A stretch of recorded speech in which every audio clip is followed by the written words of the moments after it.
Salut à tous, c'est Jean-Pierre Gagic, le présentateur de l'émission Automoto sur TF1. Merci pour cette interview sur The Rapid Cars.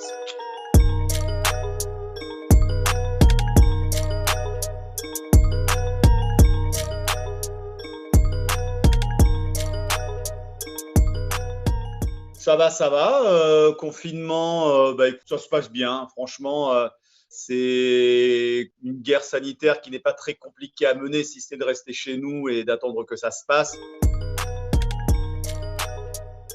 Eh ben, écoute, avec ma femme, mes enfants, mes chiens, voilà, tranquillou. Non, en général, je me lève. Le matin, je travaille pour l'émission parce qu'évidemment, nous, on prépare le déconfinement. Donc là, je suis en train d'écrire les émissions en fait pour mai et juin. En fait, j'étais aux États-Unis, moi, quand on a entendu parler du confinement. On a juste fait en sorte de pouvoir terminer ce tournage à la vente aux enchères. On avait acheté ce Bronco et on avait également la Challenger. J'ai quitté l'équipe TV. Après, j'ai été pigiste, en fait. Et j'ai bossé un peu partout. J'ai bossé à Canal. Je commentais les matchs sur NBA TV, les matchs de la NBA la nuit.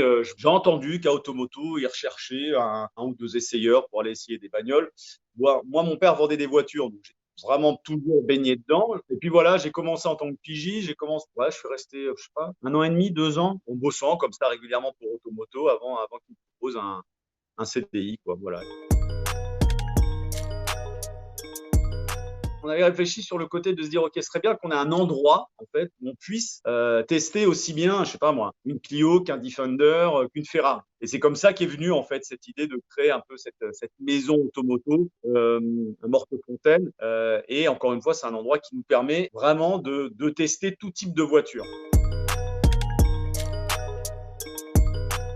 Je crois que c'était avec une Mini, mais j'avais juste fait une étape, une journée, c'était en 2014, je crois.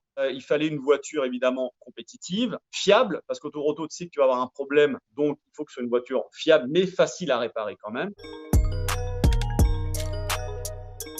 C'est là où on a décidé évidemment, de créer cette fameuse Corvette, cette C3 incroyable. Donc en fait, je me suis dit, on va faire comme n'importe quel pilote, c'est-à-dire qu'on va monter un budget avec des sponsors et on va créer notre voiture. Sur les circuits rapides, tu vois, type le Castellet, etc., ça allait.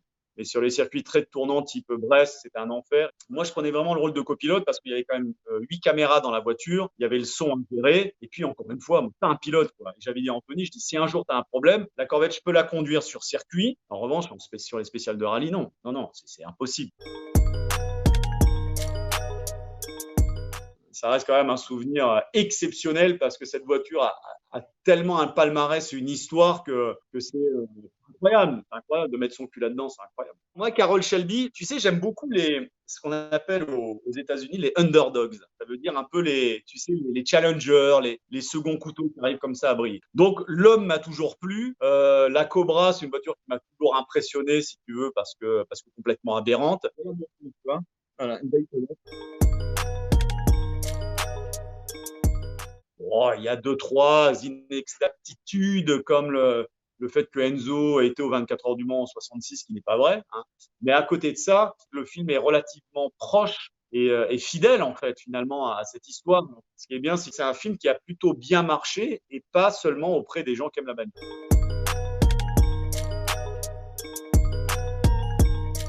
Je pense que si le Tour Auto avait été maintenu, on ne serait pas parti avec une voiture super traite. Donc là, on va avoir un peu plus de temps de s'en occuper et du coup, on aura vraiment une voiture nickel. On a un GLK, Mercedes, dans cette voiture. J'ai toujours aimé cette bagnole. V6 et 100. Et puis, j'ai mon Alpha, j'ai ma Giulia, donc j'ai une Super 1671. Et là, j'ai en cours de restauration une Abarth à 112, qui était ma première voiture, que j'ai pas gardée très longtemps parce que je faisais n'importe quoi avec et mon père me l'a enlevé illico presto. Je gagne à l'euro-million demain. J'achète une Ford GT40 Mark II, une Alfa Romeo GTA, une AC Cobra, une BMW 3 litres CSL, une Carrera 2 litres 7 RS, une Lancia, une 037. Voilà, ça c'est les 6 bagnoles que je prends immédiatement. tout de suite.